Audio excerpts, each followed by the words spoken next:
듣기만 해도 똑똑해진다. 드라이브 스루 시사 주진우 라이브.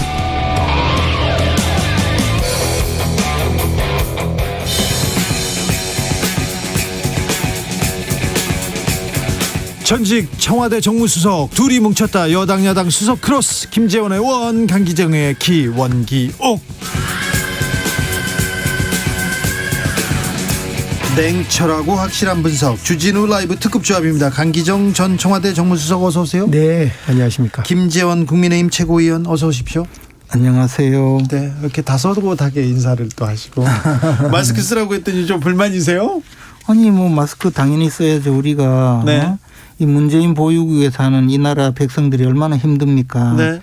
벗으라 했다가 또 안 된다고 써라 했다가 이게 뭡니까? 상황이 나빠졌잖아요. 국민들은 그걸 불평불만 없이 따르는데 우리 김재원 최고만 불평불만. 아니 저도 불평불만 없어요. 근데 위드 코로나를 하려면 위드 코로나를 하려면 정말 대책을 강구해 놓고 해야 되지.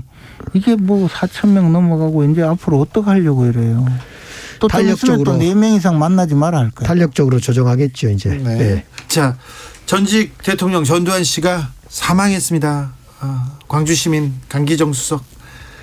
글쎄 뭐 참 너무 통탄스럽죠. 진실의 조각 하나라도 찾아보려고 재판도 하고 전두환 씨로부터 사과받기를 기대하진 않았는데 이렇게 그냥 죽고 보니까 이제 그동안의 진실 조각을 찾기 위한 노력들은 이제 물거품이 된 느낌이 들어서요. 아무튼 그러나 역사의 법정은 끝이 없고 시효가 없을 것 같아요. 그래서 계속 진실 찾기를 해야 되고 결국 저는 이제 이 과정에 더 통탄스러운 것이 오히려 국민의힘은 딱 조문 안 간다 이렇게 정리하는데 윤석열 후보는 그냥 오락가락이에요.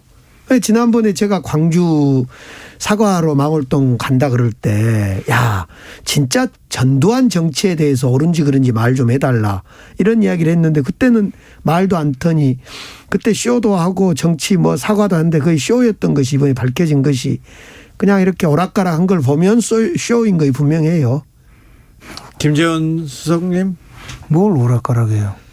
그냥 처음에 개인적으로 생각해 보니 전직 대통령이니 내가 대통령 후보로서 조문을 가는 게 예의일 것 같다. 그렇게 판단했다가 또 참모들하고 협의해서 뭐 그래도 안 가는 게 좋겠다 하니까 또 얼마나 마음이 넓습니까? 참모들 의견도 받아들이고. 그러니까 그렇게 전두환 정치에 대해서. 오락가락 그거 맞잖아요. 그 오락가락이 아니고 가락오락. 일관돼 있잖아요. 아니 전두환 정치가 5.18 빼면 좋다 나쁘다 이 논란을 휩쓸려 봤던 후보잖아요.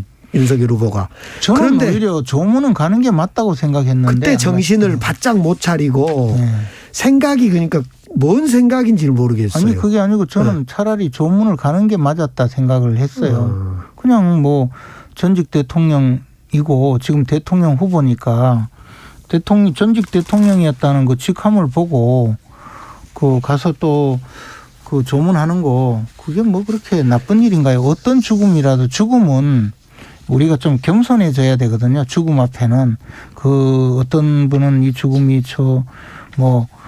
애도할 가치가 없다 이렇게 주장할 분도 있고 어떤 분은 또 전혀 다르게 생각할 수 있지만 우리 다 죽잖아요. 결국에는. 만약 죽게 되는 사람이 이제 이 생을 떠났는데 그분의 인생을 평가하고 뭐 그런 것하고 관계없이 뭐 애도해주고 하는 것 자체를 그렇게 뭐 비난할 필요는 없다고 생각해요. 사실은 다만 뭐 그것도 여러 가지 고려해서 조문을 하지 않는 건데 그건 뭐 오락가락이 아니고. 전두환 씨가 죽을 때 같은 시간에 광주에 이광영이라고 저 대학 시절에 5.18 전남대 5.18 광장에 불러서 증언 들었던 이분인데 이분은 스스로 목숨을 끊은 분이 있어요. 네. 휠체어 타고 평생을 지금 살았어요. 80년 이후에.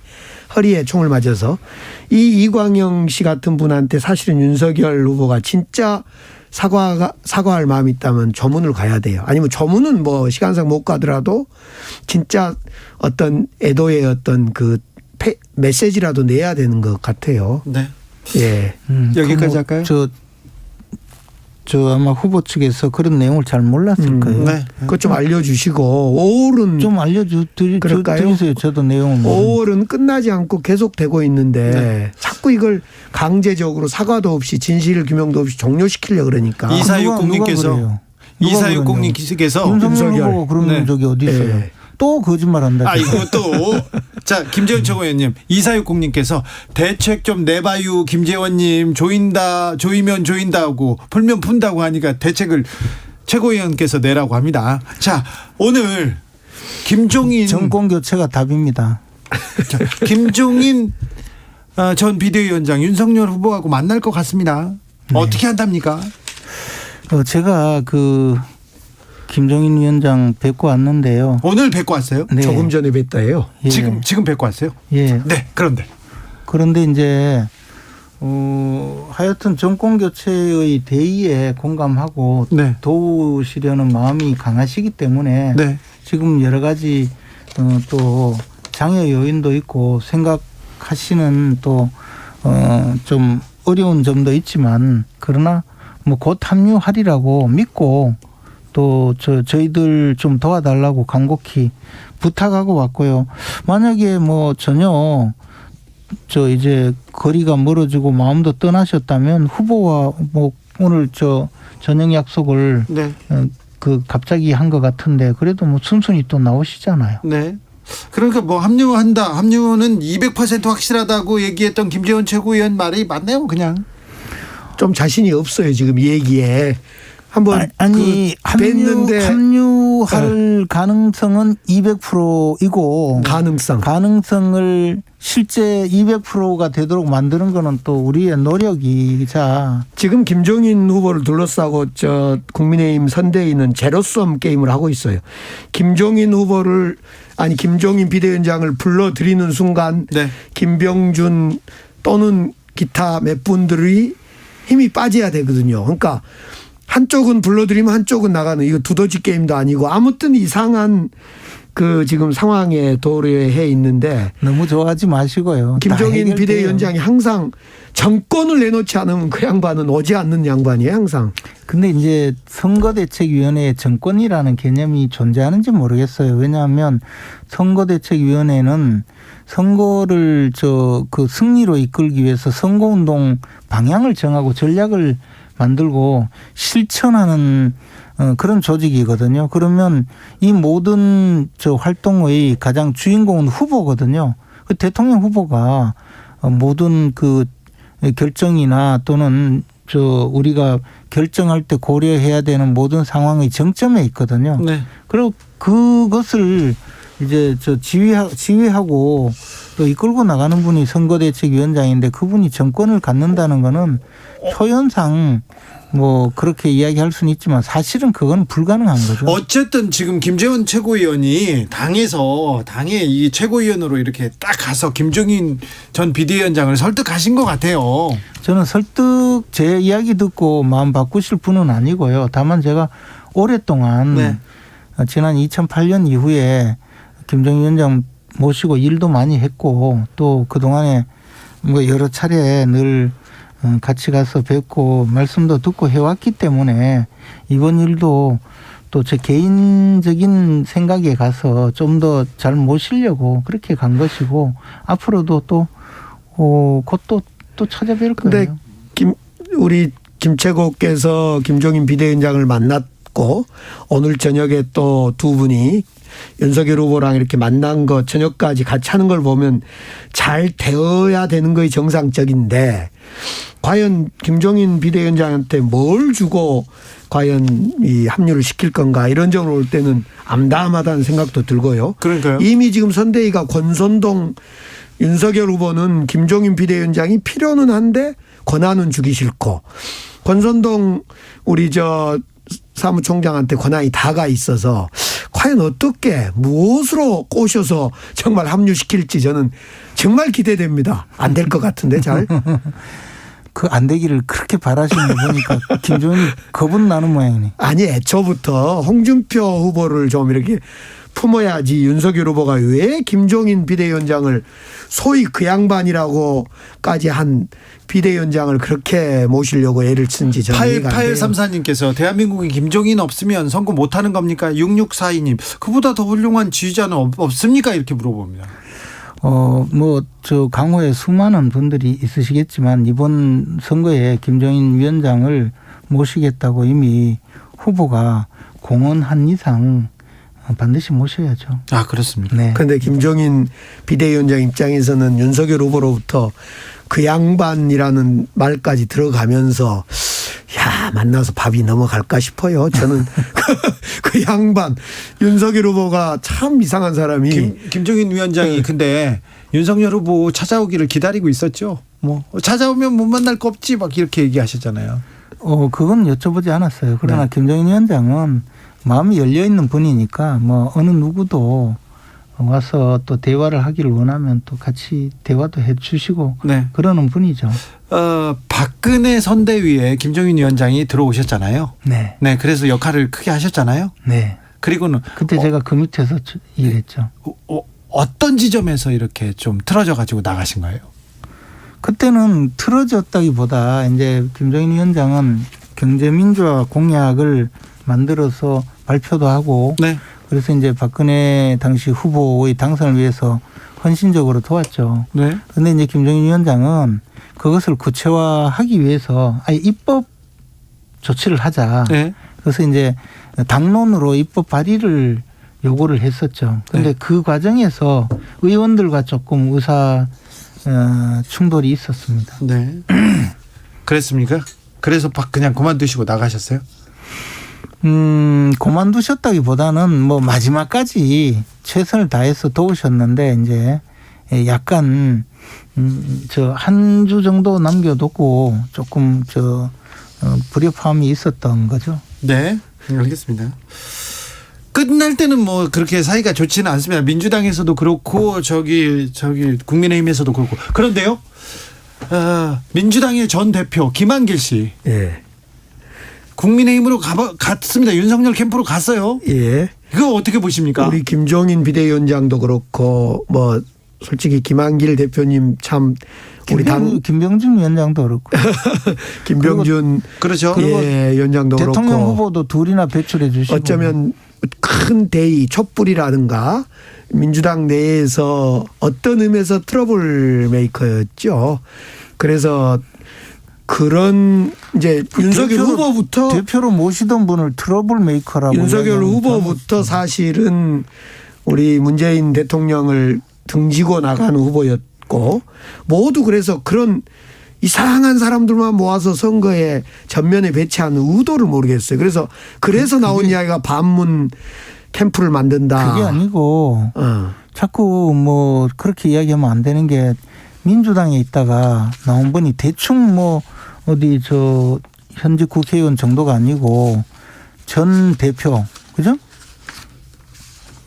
김한길 민주당 대표를 하셨잖아요. 네네. 네. 그리고 그 김병준 위원장은 또 노무현 정권 때 최고 핵심 실세였어, 그죠? 청와대 정책실장을 했습니다. 그리고 정책기획위원장도 하고 노무현 대통령이 가장 아끼는 분이었거든요. 가장은 아니고요. 가장은 뭐 아니고 좀 하여튼 많겠죠. 그때 네. 가장 아낀다고 또 알려지기도 했어요. 우리 김종인 위원장도 또 민주당이 거의 망해갈 때 이렇게 세운 또 비대위원장이었잖아요. 근데 그분들이 다 우리 당으로 오셔서 윤석열 후보를 돕는다는 걸 보면 역시 민주당은 사람 살 곳이 못 되는구나. 거기서는 좀 아무리 잘 지내던 분도 역시 사람 살 곳이 못 되니까 이 따뜻한 남쪽 나라로 넘어오는구나 그런 생각이 들죠. 민주당하고 잘 지내냐 못 지내냐가 아니라 2018년 이미 예를 들면 김병준 위원장 같은 경우는 18년 촛불을 등지고 저쪽으로 간 소위 국민의힘으로 간 박근혜 정 품에 안긴 그런 분이죠. 어떤 의미에서. 그런 점에서 우리 민주당이 포용을 못한 게 아니라 촛불이 포용을 못한 사람. 촛불을 등지고 간 사람 이렇게 하는 것이 더 맞는 말이죠. 뭐 그거 뭐 그래가지고 되게 어쨌든 그런 정도로 눈 가림 해가지고 되겠냐고요. 근데 이준석 대표나 또 윤석열 후보가 저는 도저히 이해가 안 된 건 새로운 세력을 결집해서 대한민국을 이끌어갈 준비는 안 하고 많이 있고. 정말 문재인 대통령하고 척지고 값진 사람들만 모으려고 하는. 아니 김재현 최고위원님 저거는 좀 뭐 일리가 있는 지적 아닙니까? 만약에 윤석열 후보가 지금 김종인 뭐 김병준 말고 다른 사람들 새 인물들 뭐 이름값은 좀 떨어질 수는 있으나 새 사람들로 모여서 이렇게 진용을 꾸리는 게 훨씬 더 파괴력이 있지 않을까요? 그분들도 지금 선대위에 속속 합류하고 있고요. 그리고 이제 지금 김종인 위원장 그리고 김병준 위원장, 김한길 위원장은 이제 원로로서 네. 또 선대위를 이끌어 주시는 분이고 우리 주진우 진행자께서 말씀하신 새로운 인물들은 지금 많이 이제 전진 배치를 앞으로 할 겁니다. 근데 제가 볼 때는 이재명 캠프는 보니까 그냥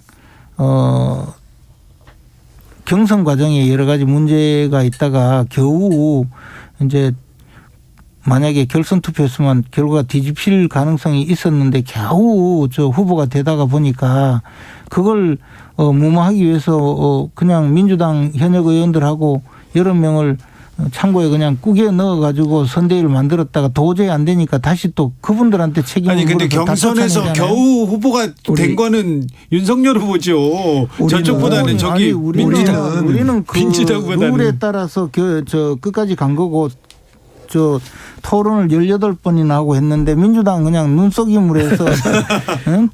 만약에 예를 결선 들면 투표 갔으면 또 뒤집혔을 거예요. 우리는 아이고. 전체 의원들이 캠프를 만들었다가 좀 젊게 가자 해서 젊은 캠프로 지금 전환되고 있는데 처음에 만든 캠프는 캠프가 아니죠. 아니 어쩌다가 국민의힘은 이준석 대표가 상당히 젊음을 대표한 사람인데 또 홍준표 후보도 밖에가 있고 이준석 대표 위에다가 김종인, 김한길, 김병준을 세워서 내리누르는 그래서 왜 자꾸 역행하는 느낌이 들어요? 자, 2123님께서 김한길, 김병준 영입할 거면 민주당 국민의힘이 합당해도 되겠네요. 이런 얘기했습니다. 선대위 말고 자, 각 후보들이 넘어야 할 산이 많습니다. 이제 정책 대결도 해야 되고 비전도 보여줘야 되는데 자, 윤석열 후보는 본부장 리스크 본인 특별히 부인 리스크가 계속 지금 나오고 있습니다. 도이치모터스 주가 조작 사건 이후에 그다음에 학력 관련된 본부장 리스크 어떻게 보고 계십니까? 근데 지금 제가 안 그래도 김건희 씨 주가 조작 사건이라고 해서 네. 그것을 제대로 대응이 안 되는 듯해서 네. 그 사건을 담당하고 있는 변호인 그리고 네. 캠프에서 그와 관련된 일을 했던 분들에게 이제 그 사건 내용을 전부 확인을 했어요. 예. 근데 봤더니 이거는 도저히 그 주가 조작이니 뭐니 하는 일 근처에도 갈 수 없는 그런 단순한 그 사건인데 이것을 주가 조작이니 뭐니 해서 김건희 씨까지 엮어 넣으려고 한다. 그 생각이 들 정도예요. 이것은 김건희 씨와는 무관한 사건이고. 자, 그러면 학력 위조, 그다음에 논문 위조 이런 것도 논문 위조라고 하는 것은 위조가 아니라 뭐 말하자면 표절이라는 말씀이시죠? 네. 근데 우리가 이야기한 흔히 논란이 되었던 고객 유지라고 한 것을 영문으로 그냥 유지라고 썼다고 해서 논란이 됐던데 그거는 학위 논문과 사실은 전혀 무관한 내용이었고 그거 아마 구글 번역기 돌리는 방법으로 표제를 누가 어떻게 했는지는 몰라도 그리고 박사 논문은요 그 내용을 확인해 봤더니 논문 표절 수준에 이르지도 못해요. 그럼 부인 문제는 문제가 안 된다 이건가요? 저는 부인 문제가 될 일이 별로 없다고 봐요. 우선 그리고 본부장에서 한 가지 또 경력을 위조했다 이런 이야기인데 아니 그 이력서에 쓴 경력하고 그냥 그것만 보고 결정되는 게 어딨나요? 다 증빙 자료를 붙이잖아요. 네. 증빙 자료가 있는데 거기에 축약해서 좀 쓰다가 덜 썼다고 해서 그걸 그렇게까지 이야기하는지 저는 이제 전혀 사실과 본부장 중에 본인도 문제지만은 부인이 더 문제인 것 같아요. 장모까지는 너무 머니까 놔두고. 아니 김건희 씨가 문제가 전혀 없다고 하는데. 사실은 전혀 없어요. 도이치모터스 관련해서 5명이 이미 구속된 거고 전형적인 주가 조작의 전형을 보이는 거고. 그분들하고 무슨 관계가 있냐. 과거에 공범으로 경찰 내사 보고서에는 공범으로 적혀 있고 문제는 경찰 내사 보고서가 그렇게 좋아요. 내사 보고를 해서 도이치모터 사건이 조사를 했는데 무혐의가 된 거 아니에요. 자, 강기정 수석 좀 얘기하고요. 도이치모터스 사건 주식사 조가 조작 사건은 수사를 하고 있으니까 그런다 치고 뭐 경력 허위 기재도 좋고 문제는 배우자가 그러면 김건희 씨가 자신이 있으면 좀 등장을 해야 될 거예요. 나타나야 될 거 아니에요. 아니 선거가 꽁꽁 숨어서 통상적인 선거 운동을 하게 되면 나타나겠죠. 아니 물론 선거 운동을 하겠죠. 이제 저는 꽁꽁 숨어서 안 나타날 것 같아요. 지금 바쁘니까 그렇지. 뭐가 바빠요? 사업하는 사람인데. 배우자가 뭔 사업을 해요? 사업해요. 아, 돈벌이를 하고 있다? 그럼. 아이, 그건 말이 안 되는 거고. 사무실에 안 나온 지 오래됐답니다. 예. 사업은 접은 것 같지가 아니에요. 않아요. 비선 사무실에. 캠프도 운영하고 그래요? 있고 문제는 사업을 하고 배우자로 있어요. 등장해서 국민들이 알고 싶어한 걸 언론을 통해서 답을 줘야지요. 지금 윤석열 후보도 본인이 결혼 전에 있었던 일이라서 답을 못한다 이렇게 답변하는 것도 있고 그러니까 김건희 씨 배우자가 그냥 배우자가 아니라 영부인이 되고자 하는 배우자 아닙니까? 아니 좀 그래. 나타나야지요. 활동한다니까요. 어디가 있습니까? 아니 곧 한다니까요. 지금은 통상적인 선거운동을 할 수 아니, 있는 우리 이재명 상황이 후보 같은 아니에요. 경우는 나란히 자. 선거대책위원회도 구성이 안 돼 있기 때문에 나란히 그런 야구장도 가고 네. 국민들이 얼마나 지금 배우자를 찾고 있습니까? 그분들도요 헛소문 퍼지니까 그거 무마하려고 쫓아나와 가지고 그 이야기하고 있는 거 아니에요. 자, 아니 원래 경선 때도 분 다녔어요. 여기서 예. 자, 너무 정치 공방만 해서 이금희 듣겠다는 분들이 속출하고 있습니다. 그러면 안 됩니다. 우리가 지금 오신 네. 분들한테 미래지향적인 얘기를 조금 해야 되겠습니다. 그렇죠. 지금 집권 여당에서 맨날 이렇게 말도 안 되는 공격만 하고 아니 지금 이렇게 한다고 지금 다른 데로 간대잖아요. 자, 김재현 최고위원님, 윤석열이 보여줄 수 있는 자 비전, 희망 그런 거 뭐 있습니까?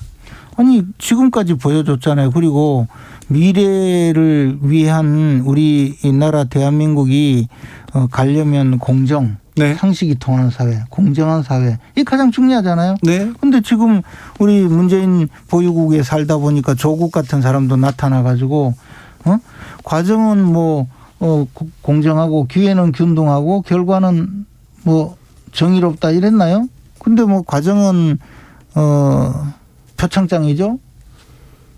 표창장이 또 그리고 여기서도 왜? 기회는 아빠 찬스?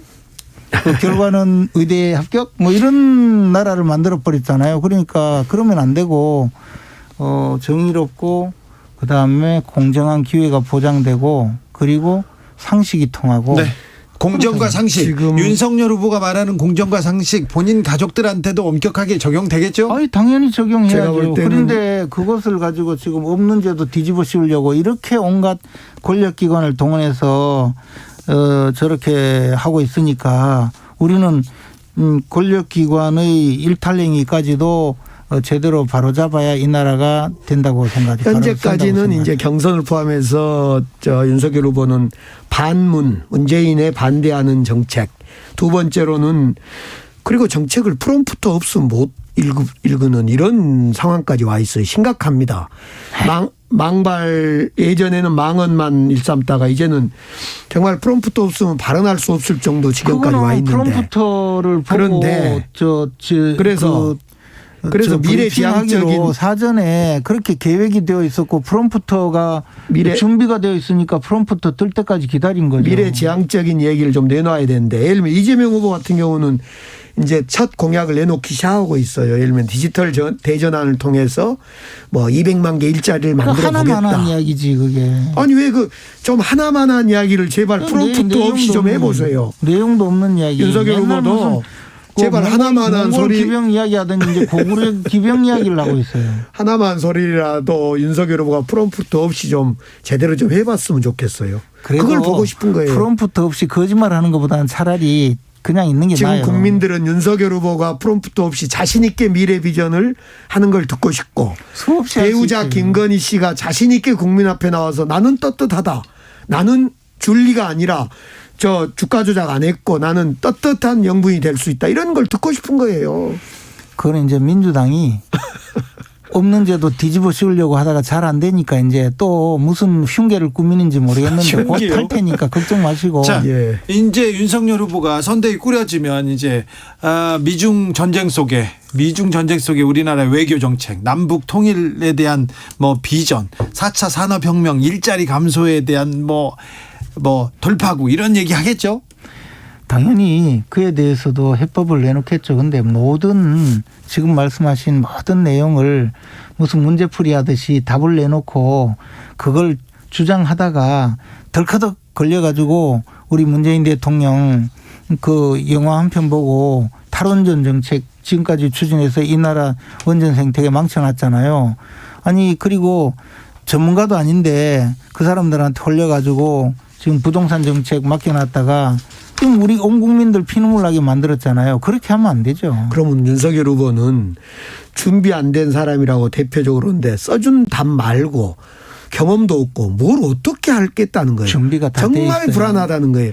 미중 관계에서 정말 미국과도 관련을 잘 맺어야 되고 중국과도 잘 맺어야 되는데 아니 그러면 문재인 정권은 그렇게 미중 관계 잘했는데 요소수 하나 해결 못하고 아니, 잘하고 있잖아요. 미국에서 지금 요소수로 인해서 반도체 전쟁이 벌어지고 있는데 그거 해결도 못하고 꿀먹은 벙어리처럼 앉아 있고 왜요? 미중 간에 미중 간의 관계를 잘했다고 대한민국이 그러세요? 미중 간의 자, 관계를 적절히 여기서 정리하고요. 근거리 외교로 잘한 거죠. 야, 여기서 정리하고요. 저 뭐 다자외교 자, 가면 김재원 최고위원. 다자외교 가면 말도 못하고 가만히 서 있다가 오고 사진 찍기도 자, 겁내고 그래. 자, 여기서 정리하겠습니다. 네.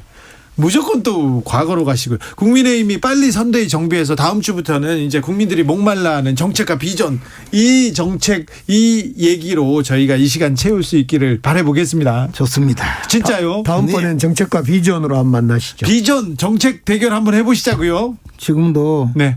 그 우리 여당에서는 무슨 세계가 부러워하는 K 세금이 정부세다 이런. 근데 사실은 이런 좀 헛소리 좀 하지 말아요. 저도 그렇고 김재원 자. 최고도 그렇고 정책위 의장을 해봤어요. 그러니까 정책 이야기를 좀 하면 잘 될 건데. 자, 이 소리 여기서 이제 맞추겠습니다. 원기옥 여기서 인사드립니다. 김재원, 강기정, 김재원 두 분 감사합니다. 감사합니다. 오늘도 수고하고 지친 자들이여 여기로 오라. 이곳은 주 기자의